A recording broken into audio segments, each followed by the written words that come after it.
Good afternoon. Ayan, papakain po ako ng mga isda dito mga lods. Oh. Tingnan nyo yung mga isda dito mga idol. Oh. Nag-isa ko lang ng mapagkain yun. Oo, nagagawan. Ayan mga lods. Oh. Grabe. Ang laki-laki ng mga isda. Oh. Mamili ka na dyan, Juan. Yan, hito at saka tilapia. Yan. Tingnan mo yung ano isda. Tingnan mo. Grabe oh. Oh. Sige, para kagatin nila yung isa't isa. Grabe mo. Grabe ito. Ang grabe oh. Ganun. Tignan mo ang dami, oh, parang alimango. Sarap to. Ay, alimango yung shrimp. Mahal kaya ang kilo nito sa Pilipinas. Yan? 200. Oh. Sarap kasi ito ihawin. Eh, mag-uwi ka kaya, tapos alagaan mo dun sa kwarto mo.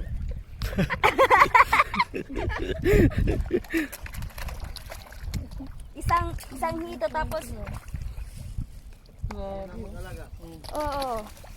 Ganyan lang guys, magpapakain po ng ano, mga isda. Yan. Ito lang pinapakain namin po boss.